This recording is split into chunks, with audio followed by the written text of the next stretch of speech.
November 26, 2025. Buddhadhamma, chapter 6, 6.6, Anattā and Nibbāna. Page 594. Several misunderstandings exist about Nibbāna and its relationship to the principle of not-self, Anattā. The word Anattā often becomes linked with beliefs and other religious traditions. There are two such beliefs in particular. First is the theory of union with the Anattā, the supreme reality or the being, the Brahman, the Atman. For example, with Brahma, God or a higher consciousness.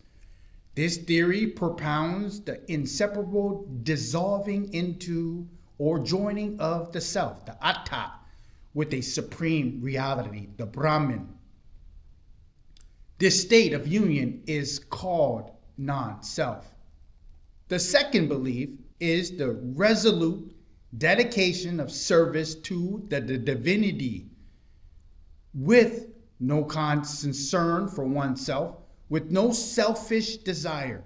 A person practicing this way is said to be selfless. And such practice is seen as identical to Anattā of Buddhism.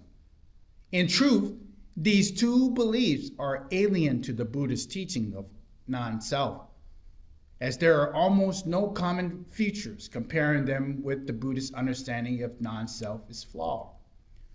Anattā in Buddhism is a characteristic of all things, a truth pertaining to all existence. This principle is to be investigated with wisdom and understood that essentially all things are insubstantial.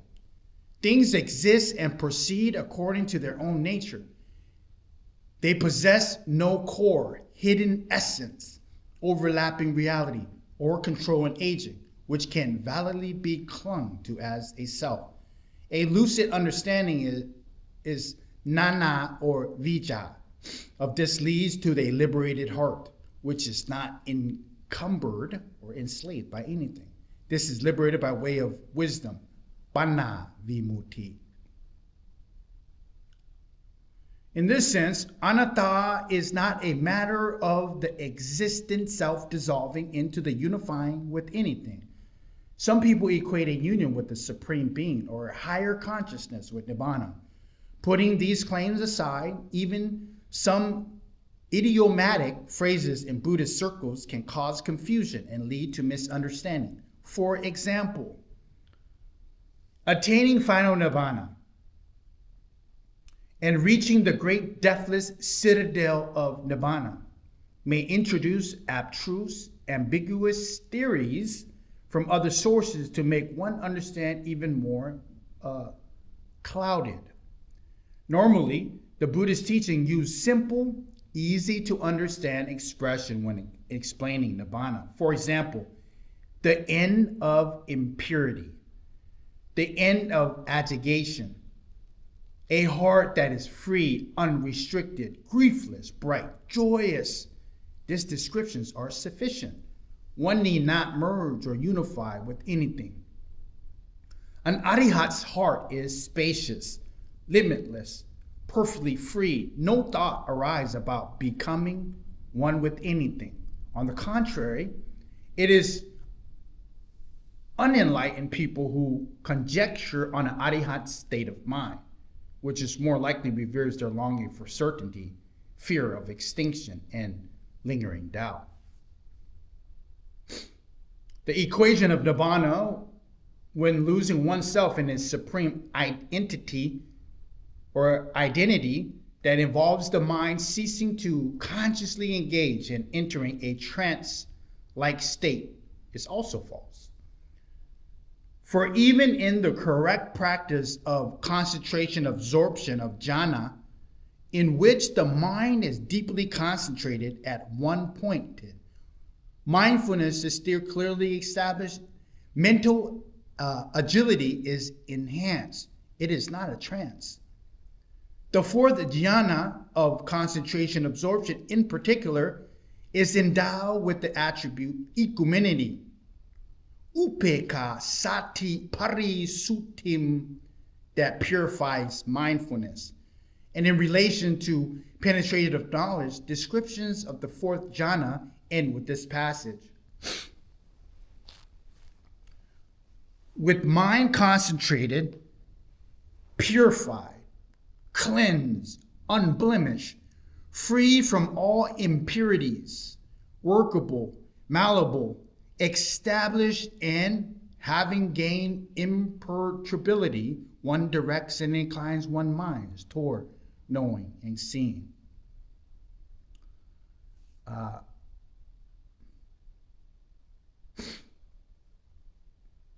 This passage occurs frequently in almost every volume of the Tipitaka.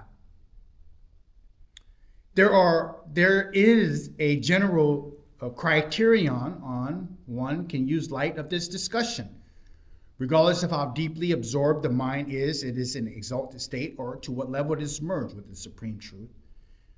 As long as the mental impurities have not been eradicated by wisdom, which discerns conditionality and true nature of the world, that is, as long as one has not reached a deliverance by wisdom, paññā-vimutti, one cannot yet claim to have attained Nibbāna. Without this deliverance, the profound and absorptive states remain confined to psychic or concentrative achievements. And the release from this clutches of defilements is merely a temporary suppression or obeyance, lasting only so long as the force of mind can be maintained. The principle of selfless and altruistic conduct is also not the same as Anattā. There is a similarity, however, in that the clear discernment for Anattā brings about an end of selflessness. Indeed, selflessness is only true uprooted with insight into the nature of non-self.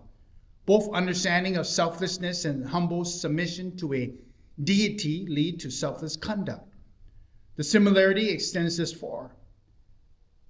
The first is a wise investigation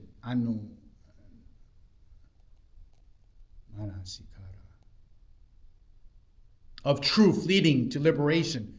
The second is the application of sattva, faith, leading to increased devotion to the object of that faith, not detracted by personal concern. We may then ask the question, which of these practices is temporary self-abandonment, and which is an utter and complete removal of self-preoccupation? The term Anattā can be applied in a practical context regarding selfless behavior. Here the term refers to the possession of mindfulness and clear comprehension, leading to a thorough self-understanding. The mind is fully aware of the activity in which it is engaged, to the extent that no opportunity arises for concepts of a fixed identity to impinge or hijack the process of awareness. In this context, Anattā means knowing the instability of all things. Finally, it is common for contemporary Buddhists to use expressions relating to the self, Atta, and Anattā in an ethical context. For example, this person has a strong ego. Deflate or annihilate your ego. He acts to boost his ego. These political expressions simply refer to a fixed belief in self or to an adherence to the self-image and are used for convenience. They are not meant to imply an actual existing self. The common and widespread use of these expressions, however, leads some people to confuse or distort the meaning of Anattā, to the extent that it strays entirely from the original Buddhist connotations.